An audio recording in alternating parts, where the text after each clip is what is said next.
जन अधिकार मोर्चा आज जंतर मंतर पर आया है, मुख्य वजह क्या है प्रदर्शन की आपका?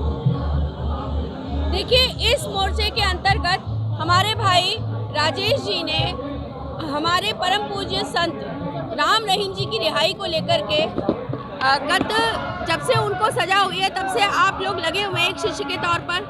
और जिस तरीके से हमारे संविधान का, हमारे कानून का दुरुपयोग करके एक ऐसे व्यक्ति को जिसने देश हित में कार्य किया और जिसने देश के परचम लहराया, यही नहीं Guinness world book of record में जिसके हवाले सैकड़ों ऐसे रिकॉर्ड्स दर्ज है, और वो व्यक्ति आज अपनी गवाही के लिए, अपनी सबूती के लिए उसको मौका नहीं दिया जा रहा।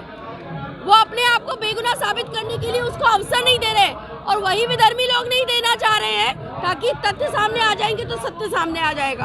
आपको क्या लगता है कि न्यायपालिका पर एक अलग तरह का दबाव काम करता है, या फिर कॉलेजियम सिस्टम की वजह से जो नियुक्तियां होती हैं जजों की, उस वजह से भी कुछ दिक्कत आ रही है? देखिए, मैं आपको एक चीज बड़ी क्लियर कर दूं, इस देश को जब अंग्रेजों ने छोड़ा था तो इस देश पे एजुकेशन सिस्टम को और न्याय व्यवस्था को, दोनों को बिल्कुल खत्म कर दिया था।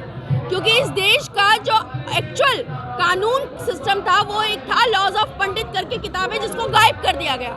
और आज की न्यायिक प्रक्रिया इतनी लचर कर दी गई है कि अगर अपराधी कहीं पर अपराधी सिद्ध होता है तो उसको निकलने का साधन है, और जहां पर निर्दोष व्यक्ति को बैठे बिठाए आप मर्डर भी लगा सकते हैं। इस देश की विडंबना है कि जिन संवैधानिक कानून के तहत हमारी कुछ सिस्टम को, हमारे कानून को बदलना चाहिए, उस कानूनी प्रक्रिया की तरफ कोई ध्यान नहीं दे रहा। लगातार जस्टिस डिले, जस्टिस डिनाइड की बात होती रहती है, मामले लटके रहते हैं, कोर्ट में पेंडिंग है, फैसले नहीं हो पाते हैं, और किसी प्रकरण में बहुत तेजी से फैसले हो जाते हैं। तो क्या ये पॉलिटिकल प्रेशर की वजह से होता है? Yes, you are absolutely right. These are, ये जितने बाबा हैं, चाहे आप उधर बागेश्वर जी को देख लीजिए, चाहे आसाराम बापू को देख लीजिए, चाहे राम रहीम जी को देख लीजिए, या उधर सुरेश चाणक्य जी के साथ जो भी हो रहा है, इस चीज को लिखित में कर लीजिए कि ये पॉलिटिकल राजनीतिक षड्यंत्र का शिकार है।